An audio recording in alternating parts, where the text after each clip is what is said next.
Yo Bakayalo Konoyalo, oh là là là là, cet épisode 7 de Shingeki no Kyojin, des humains qui font de l'acrobranche pour tuer des géants qui courent tout nus. Quel épisode de malade! Rien que l'intro, ça fait froid dans le dos. On est en pleine guerre et regardez qui voilà! Rien que son arrivée a fait flipper Mikasa. Sa seule présence a réussi à rassurer toutes les troupes ennemies, le titan bestial. Regardez les autres, ils sont tous rassurés. Mais regardez qui est tapissé dans l'ombre. Mais oui, c'est bien Levi, mais oui. Et si on le met en intro comme ça, c'est qu'il va faire du sale. Mais bien sûr, mais c'est tout ce qu'on attend nous. C'est qu'il fasse du sale, c'est de l'intro ça, oui, avec un Levi qui saute et qui fait face au bestial. Et boum, générique, on est dans le bain direct. Bon, ensuite, on commence l'épisode avec le petit Falco, il est avec un Reiner complètement foutu, il est dans le coma, et pourtant c'est un titan, il est censé pouvoir se régénérer, mais le mec, il n'a plus envie de continuer. Et oui, suite à cette confrontation mentale avec Eren, le mec était à genoux, il suppliait Eren de le tuer, le mec, il en peut plus de sa vie. Il a plus de volonté, et toi-même tu sais, quand t'as la volonté du feu, t'es quasiment inarrêtable. Alors que là, Reiner, c'est l'inverse, il a plus du tout de volonté, le mec il est mort intérieurement. Et là, t'as quand même un petit parallélisme avec Erwin Smith. Erwin aussi, son inconscient avait repoussé Levi. Lui aussi, il avait dit « j'ai plus envie de continuer, j'ai plus envie de tuer des gens ». Enfin, Erwin c'était plutôt d'envoyer des gens à la mort. Mais ce parallélisme est intéressant parce que c'est ça la réalité de la guerre, la cruauté. Quand t'es haut placé, t'es sur le terrain, tu fais des meurtres, tu tues des gens, ta conscience elle est pas bien. La nuit tu dors plus, tu fais des cauchemars, c'est ça la réalité de la guerre. Tu peux plus avoir la conscience tranquille, t'as les mains sales. Et ça on le voit très bien avec un Erwin qui jonche avec tous les cadavres en dessous de lui. Eh bien Reiner, il en peut plus non plus. Enfin bref. Passons à la guerre. Sig, Poco et Pic, qui sont habitués à la guerre, ils se sont mis en formation. T'as le bestial qui balance les cailloux sur ceux qui font de l'acrobranche, ils défoncent même leurs abris. Il y a Pic qui les couvre ensuite avec ses tourelles, et derrière, il y a le titan mâchoire qui le couvre. Et rien qu'avec cette formation, il neutralise tous les humains qui font de l'acrobranche. Toutes ces attaques aériennes avec tous ceux qui voltigent dans tous les sens, c'est fini. La mitraillette les terrasse tous et t'as même quelqu'un en couverture. Et là, ils n'ont plus qu'à regarder Eren contre le titan marteau. Le titan marteau qui est dans un cristal incassable, Eren, il s'est même cassé les dents dessus. Mais après, t'as cette scène où Armin, il est dans sa barque, il navigue tout seul, tu sais pas pourquoi, on dirait le mec il est paumé, mais non, t'as tout le monde qui fait « Eh mais en fait, où tu vas toi, qu'est-ce que tu fous ?» Et boum, apparition du colossal. Il met en vrac tous les bateaux, et ça, c'est une super stratégie. Parce que les bateaux, c'est ça qui leur permet d'aller sur l'île du paradis. C'est les bateaux qui ont les armements anti-titans, tous les missiles hyper puissants. Et là, Armin, il vient de neutraliser la force d'attaque de l'ennemi. Armin, là, il est digne d'être le remplaçant d'Erwin. Parce qu'en plus, c'est lui qui a prévu de ramener les autres en dirigeable. Ah, ça c'est un truc de ouf. Il a préparé un plan pendant des années, parce que ça fait plus de 3 ans qu'il repoussait les bateaux ennemis. Ça fait plus de 3 ans qu'Armin avait inséré Eren en tant qu'espion qui recevait des lettres avec toutes les informations. C'est lui aussi qui a prévu ce piège sur Pic de les faire tomber dans le trou. Et ça, c'est un truc de ouf. Parce qu'en plus, l'explosion qu'il va produire va faire péter un câble à Poco. Le mec va se précipiter sur Eren et au final, il va briser la formation. Et le trio qu'il y avait, il était parfait pour couper l'équipement tridimensionnel. Et ça, c'est la guerre. C'est pour ça qu'on demande aux troupes d'être super disciplinées, de respecter les rangs, les formations, tout ça. C'est pas pour rien que, par exemple, tu mets les chevaliers en avant et les archers en arrière. Parce que les chevaliers, ils sont au contact et les archers, ils sont à distance. Mais si tes archers, tu les mets devant au contact, bah ça marche pas, c'est inefficace. Et ben là, c'est pareil. Poco, il a brisé la formation et punition directe. Punition directe. Mais la punition, elle était violente. Tellement instantané.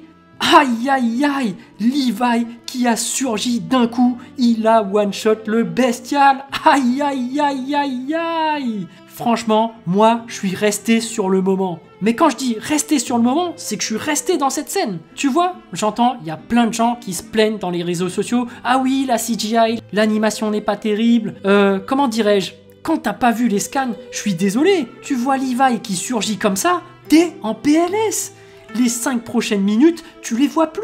T'es toujours dans la scène. Moi, je suis resté dans la scène où Levi, il a tranché le bestial. J'étais en PLS. Quoi qu'il arrivait par la suite de l'épisode, j'étais déjà ouf, mais j'étais plus dedans. Comment tu peux regarder l'animation alors que tu regardes même plus l'épisode, mec? Mais cette mise en scène, ce scénario de malade, mais c'est un truc de dingue. Pendant que l'épisode passe, t'es en train de te remémorer en plus la boucherie qu'il y avait dans la saison 3. Mais t'es plus dans l'épisode. Moi, je suis sorti. Mais pour pouvoir faire cette review, je suis obligé de reprendre l'épisode. Parce que j'ai loupé ces 5 minutes. Mais voilà, parce que t'as l'effet de surprise, t'as pas vu les scans, tu sais pas c'est quoi le scénario, t'es dans le vif du sujet. Et oui, c'est tellement bien de vivre l'épisode en temps réel sans savoir ce qui se passe. C'est un truc de dingue. Et c'est pour ça que c'est une véritable tuerie cet épisode. Moi je le dis, je kiffe. Et c'est ça, Anime Only, oui. Et le plus fort, c'est quand j'ai revu l'épisode, les scènes où je flottais, en fait, les ennemis, ils étaient pareil en train de flotter. C'est les pics, les gosses, Magat, tous en PLS que leur big boss se soit fait rouler dessus. Waouh! En fait, j'avais pas raté grand-chose. Mais ces scènes auxquelles assistent les enfants, cette vision de la guerre, finalement, c'est cru. Mais c'est la réalité de la guerre, la dure cruauté de la guerre. Non, ensuite t'as les scènes de combat, elles sont toutes épiques les unes des autres. C'est vraiment un véritable plaisir visuel incroyable. Sacha qui snipe la tourelle, Jean beau gosse qui surgit avec son tacle glissé et qui envoie un missile en mode 360 de ouf là. Poco qui griffe Eren et puis Mikasa qui arrive qui découpe ses jambes. Waouh! Bon, après on va quand même s'arrêter sur les scènes de Eren parce que, je sais pas, ces scènes sont quand même malaisantes. Parce que ce Eren là, il a un problème. Il est pas net, il est plus humain. Tu vois, les autres, tu ressens de l'humanité en eux. Alors qu'Eren, c'est différent. Il y a de la haine, il y a même parfois du plaisir dans ce qu'il fait. Je sais pas exactement comment le décrire, mais c'est chelou. Regardez, le mec, quand il appuie sur les dents du mâchoire pour bouffer le titan marteau, il y a du sadisme, mais sans l'expression. C'est trop bizarre. Ou même, il y a un déchaînement de violence gratuite quand il cogne la tête du mâchoire contre le sol. Tu sens que le mec, il souffre intérieurement. Il y a un mal-être, mais un mal-être bizarre, tu vois. Non, sérieux, je sais pas comment vous le décrire, mais ce Eren, il me met pas bien. Il y a un malaise. Tu vois, Levi, c'est stylé. T'es content quand il coupe le bestial. Mais Eren, je sais pas. Dites-moi en commentaire ce que vous ressentez quand c'est Eren qui agit. Moi, j'aime bien parce que c'est le personnage, mais en même temps, j'ai un malaise, quoi. Bon, après la fin, les gosses qui crient, ils implorent Reiner. Lui aussi, tu vois qu'il a souffert. Il en a marre de tous ces cris insupportables. Le mec, il a juste envie de crever. Il veut qu'on le laisse crever. Moi, je l'aime bien, Reiner. Mine de rien, il se relève et il se dit « Ah, les gosses, faut quand même que je les aide. Faut quand même que je leur montre l'exemple. » Et ça, c'est beau. Parce que voilà, Reiner derrière, il défend quand même des valeurs. Et je pense peut-être que c'est ça qui me dérange chez Eren. C'est parce que je suis pas en accord avec ses valeurs. Mais je pense qu'il y a encore autre chose, je sais pas.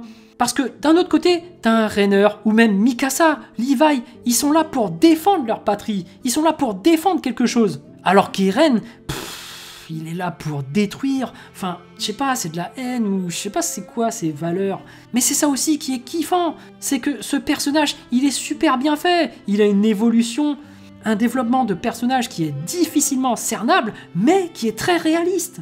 Et c'est ça qui fait toute la beauté de ce personnage. Bon, évidemment, excellent épisode, j'ai surkiffé, j'avais des frissons, il n'y avait pas un moment de répit, toutes ces actions épiques et un Levi juste magnifique. Franchement, Levi, MVP de l'épisode. Il m'a fait perdre le fil de l'épisode, le mec. Il y avait tellement d'actions, t'étais obligé de tout suivre. Mais lui, il m'a fait partir dans le passé, il m'a fait partir dans la saison 3. Aïe aïe aïe, ce Levi, il est juste magnifique. Qui peut s'asseoir à la même table que Levi? Ce mec est juste exceptionnel. Mais sans oublier aussi Mikasa. Et même Pieck. J'aimais bien Pieck. J'ai bien apprécié parce qu'elle est intelligente, elle. Ensuite, le Eren. Le développement de personnage, c'est juste impressionnant. c'est super bien écrit, l'histoire est parfaite, le parallélisme avec Gabi, avec Eren, la culpabilité de Rainer, la cruauté et la dure réalité de la guerre. Voilà, toutes ces émotions, tous ces messages, elles ont été parfaitement retranscrites dans cet épisode. J'ai surkiffé. Voilà, j'espère que cette vidéo vous a plu. En tout cas, moi, j'ai vraiment envie de savoir ce que vous avez ressenti et j'ai hâte de lire votre message en commentaire. Évidemment, un petit pouce bleu fait toujours plaisir pour un petit artisan comme moi. Et bien sûr, si vous voulez suivre toute l'actu de ma chaîne, abonnez-vous. Sur ce, je vous dis à plus.